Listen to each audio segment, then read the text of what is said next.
Good afternoon, everyone. Thank you for your time.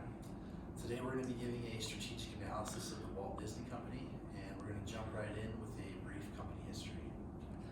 So, after declaring bankruptcy of his first company, Walt Disney started over with his brother Roy in Hollywood in 1923.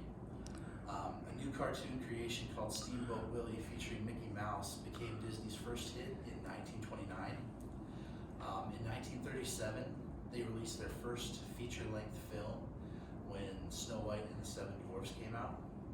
And then 1955 was a big year for the Disney Company. The Treasure Island, their first live-action film, was released in theaters, and Disney Parks opened their first park when Disneyland in Anaheim, California was opened.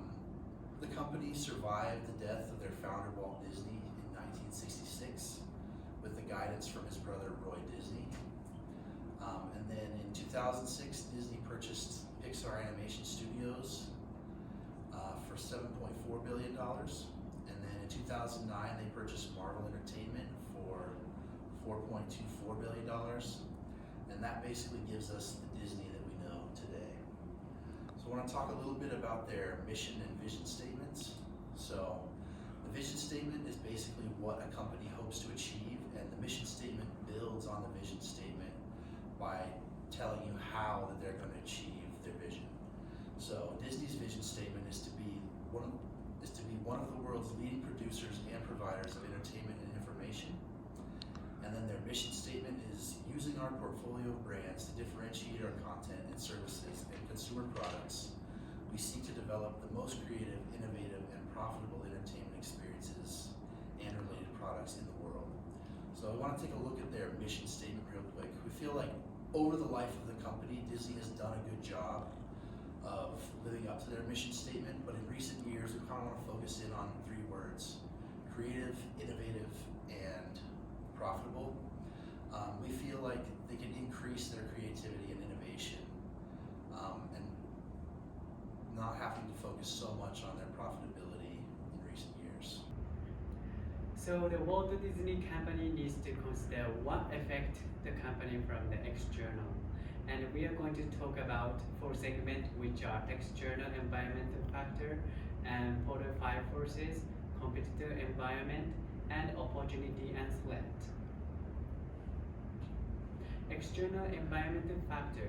So Walt Disney strategic management consider these factors as opportunity or threat that influence the physical performance.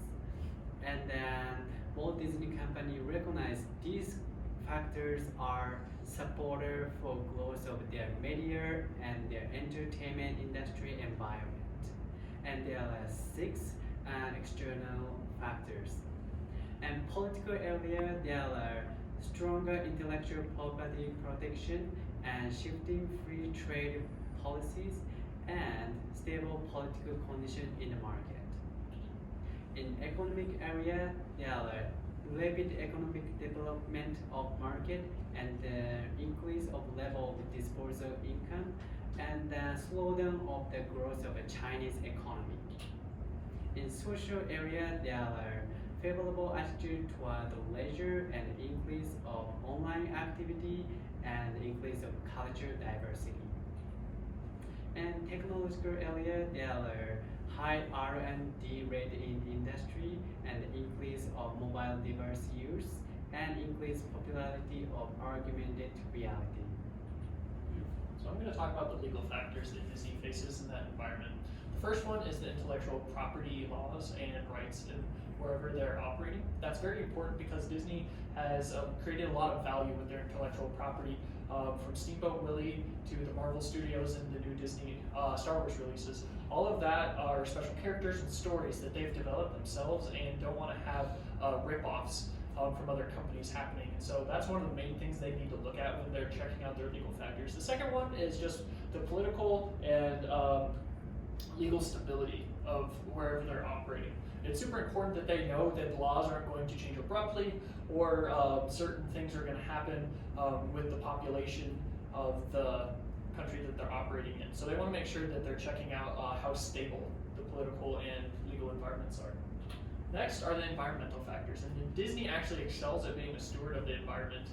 They are increasing the sustainable and energy efficient use in their parks and in their office buildings, and trying to move towards more sources of renewable energy. They're also supporting sustainability, whether it's their movies from WALL-E, which has a very big sustainable and appropriate materials use theme, to their grants that they give people who are carrying out sustainability initiatives. So they really try and help others who are trying to do sustainable things as well. And then lastly, they're doing their long-term goal of attaining a zero net emissions goal. And so their net emissions last year was reduced by 44%, which is very impressive. And then their waste that was sent to landfills and incinerated was reduced by 54%. So not only are they helping people talk about sustainability, they're actually following through with their corporate actions, which is really important. Yeah.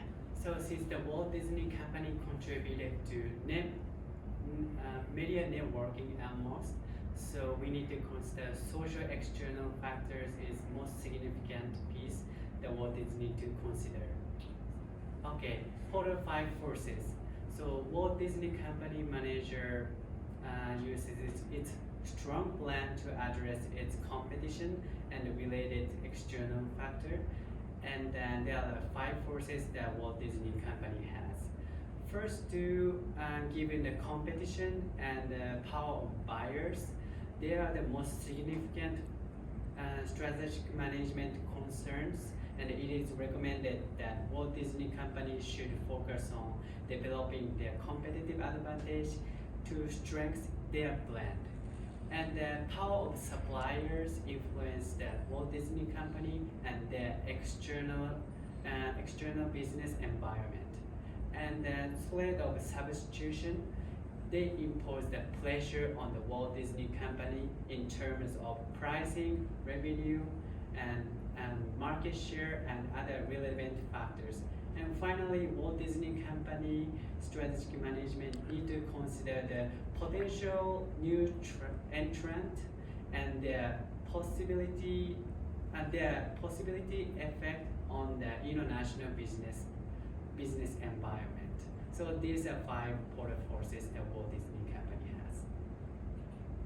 And the competitive environment. And there are like 5 main segments that Walt Disney Company focus. They are media networking and theme park and resort and studio entertainment and consumer product and interactive. As you can see the graph, and Walt Disney Company contributed most for networking, media networking, which are around 50%. So this is the most place where the Walt Disney Company need to consider when they compete others. So there are 3 main specific competitors that focus on media networking at most, and they are Viacom Inc., Time Warner Inc., and Comcast. I'm quickly introduce 3 of them. And Viacom Inc. is like home for leading portfolio of global and multi-platform entertainment brands through television, film, and other media platform. And their future objective is to be a world-leading branded entertainment company that across the TV program and motion picture and the other digital platform. And the Time Warner Inc. This is one of the huge US media and entertainment company selling the magazine, film, and TV program and the internet all over the world. And their future objective is to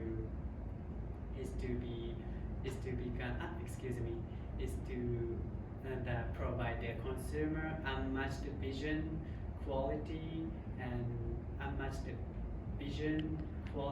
and the value and the experience. And the last is Comcast. This is like telecommunication headquarters, and they provide their service for U.S. residential and commercial consumer in 40 states. and their future objective is to enjoy investing in undervalued business and watch them grow. So these are three competitors, and recently their current strategy is to use their brand to create, package, and deliver high quality outlet through their multi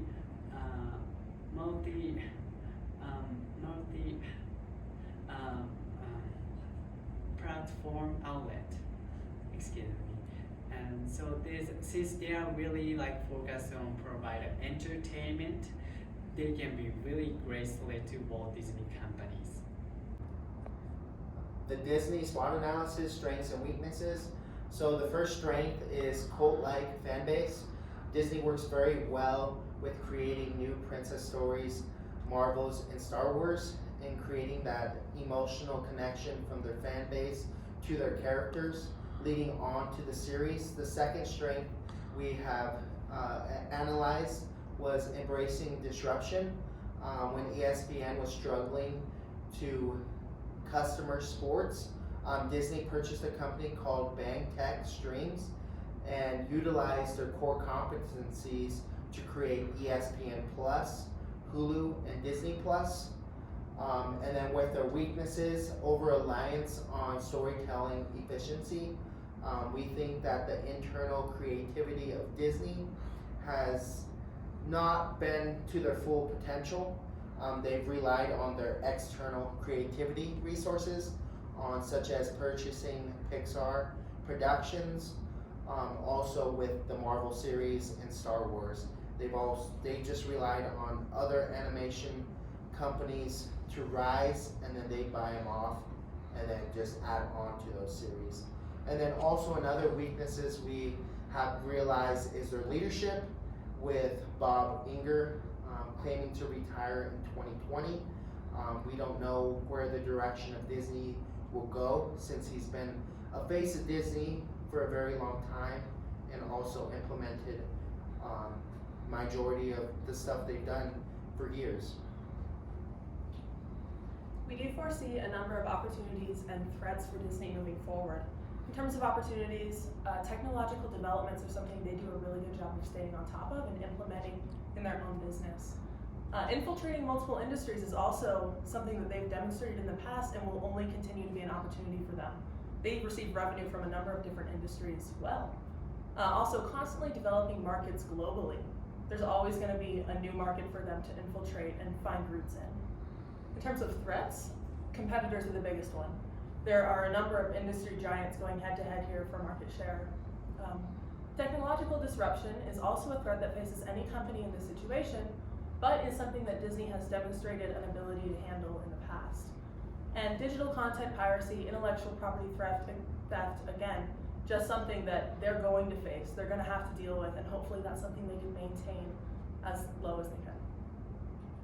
Okay, so I'm going to be talking about Disney's core competencies, and they have a few, but these were the ones that we thought really highlighted their successes.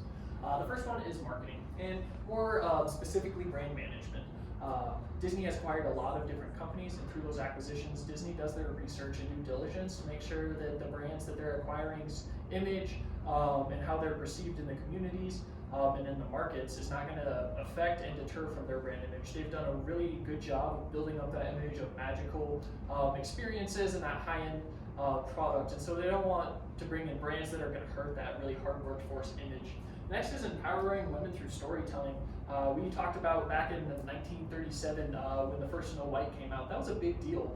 There weren't a lot of lady protagonists in cartoons, and especially these princess characters that were free thinking and were able to make their own choices. Empowering women, showing powerful women on the screen was one of their main things, and they've really taken that and developed it as times have changed and as how and it's moved along with women empowerment. So showing that Moana character or the Frozen characters to really help young ladies, give them something to look forward to and build positive character traits off of. Leveraging brands is their next core competency, and so when they're leveraging brands, as Emiliano talked about earlier, when they got that BAMTech streaming, they got that streaming service, they acquired it, and then they took those core competencies from that streaming service and applied them to Hulu, Disney Plus, and they're applying them to all the Disney content straight to consumer platforms. And so that's one of their main core competencies. They don't operate in silos, and when they acquire somebody, they spread that core competency throughout the whole company. Last is Bob Iger's negotiation and acquisition strategy. As was mentioned earlier, he's been the CEO for quite some time. He has acquired a lot of different companies, and part of that is due to his due diligence, his candid negotiation tactics, his ability to get both parties what they need and to not take into a zero-sum framework, take that into the negotiations. And so he's been able to acquire companies that, one, have been happy to be part of Disney and they're not hostile takeovers, and she's been able to do that because when he was part of ABC, they were acquired, and then the company that acquired ABC, Capital Studios, they were acquired by Disney. So he knows the importance of keeping that culture in contact and making sure that the employees feel valued and know what's going to happen with the changes and transitions. And so we think that that was something that's really been a benefit to Disney. All right, so there are two main strategies that we want to focus on. First is evaluating Disney's business strategy through the differentiation, cost leadership, and blue ocean strategies. And we also want to take a look at how they use those strategies to formulate a market approach. And then the second strategy is corporate strategy. And we'll take a look at that through its three dimensions: vertical value chain, diversification approach, and geographic scope.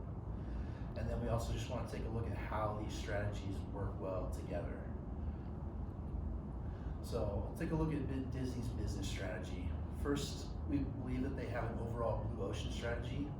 So a blue ocean strategy is a business level strategy that successfully combines differentiation and cost leadership activities using value innovation to reconcile the inherent trade-offs in these two distinct strategic positions. So the reason that we think Disney has an overall blue ocean strategy is because they've stepped into that blue ocean strategy in their media sector. And the media sector actually makes up 67% of Disney's revenue. So in blue ocean, you obviously have to have differentiation and cost leadership. Disney differentiates through their trademarked intellectual property, the Disney stories that we all know and love. But they've also stepped into the cost leadership role, especially in their streaming services. So for example, Disney Plus costs $6.99 a month, and other competitor services cost anywhere from $9 to $16 a month. And so they've provided increased value at a lower cost, and that's why we think they have a blue ocean strategy. Moving on, so how do they use the strategy in order to the scope of competition? And honestly, it's not that simple. When you look at Disney broad scope, they're competing in three sectors. The first sector is the media network.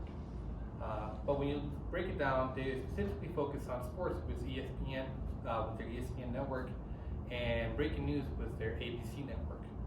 Another sector is their studio networks, which primarily focuses on the creation of movies for people of all ages.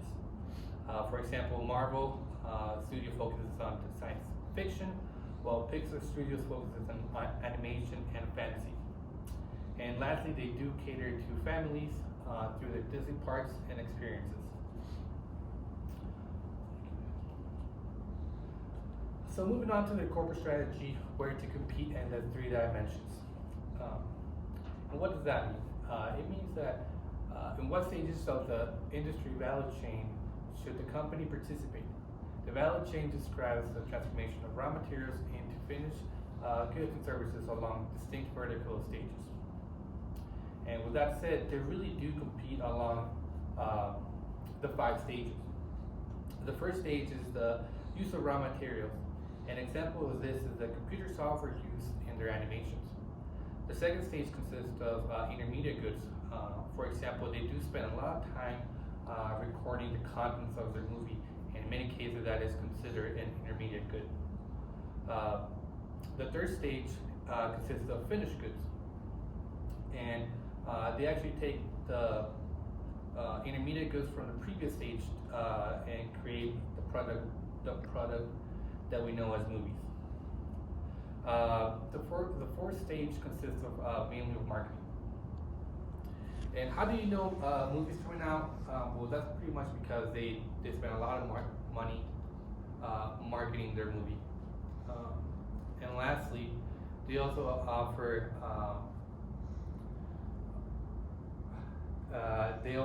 after sales and support.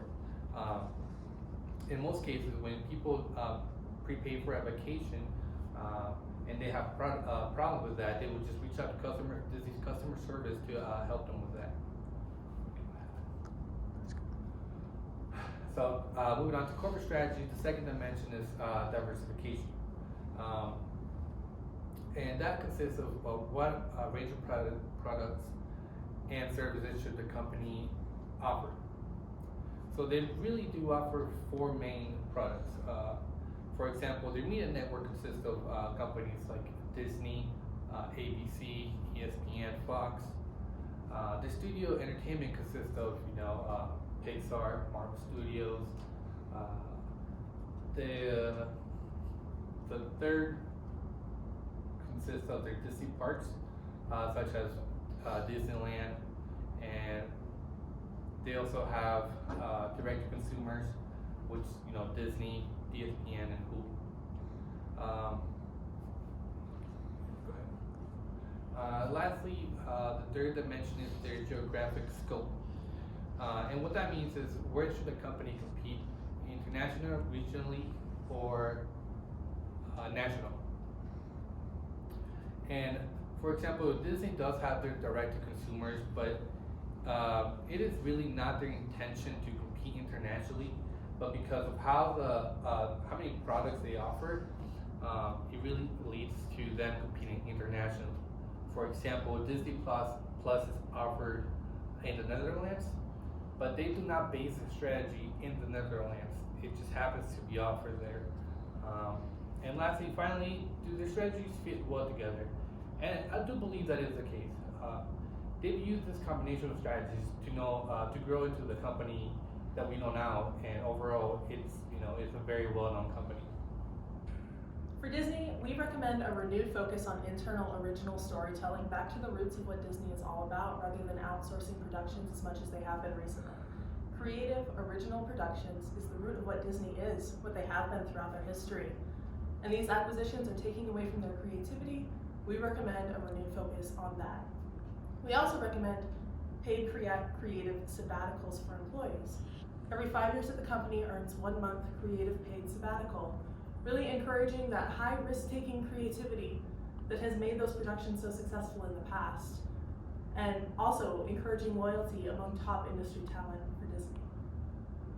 We also recommend a publicly transparent succession plan, recommending internal replacements, really forging that same culture that Bob Iger has created in his time at Disney, and making that known publicly to stakeholders all over the world.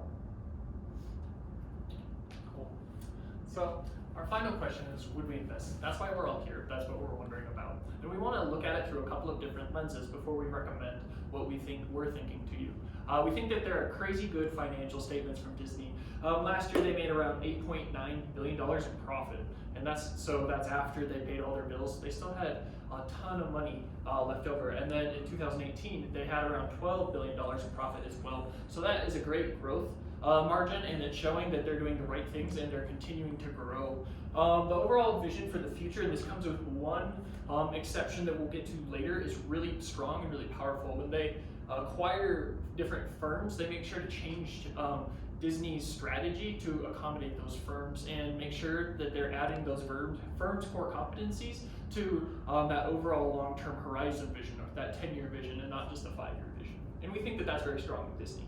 We think that their strategy is very dynamic. It's always changing. As we talked about earlier in the presentation with ESPN, they saw that the direct-to-the-consumer sports market was shifting and becoming more prominent, and so people weren't buying the television subscriptions from the big companies, and they're going more direct to consumer. And so Disney saw that.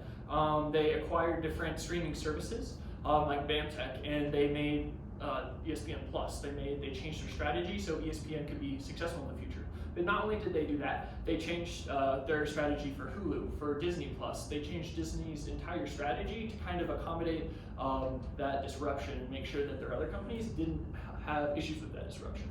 They're very diverse. We've talked about the whole day how many acquisitions they've had, their negotiating power and ability, and that all shows that they're very diverse. And they acquire things that they think are going to add to their core competencies, and they're also going to pay long-term dividends, which is really important.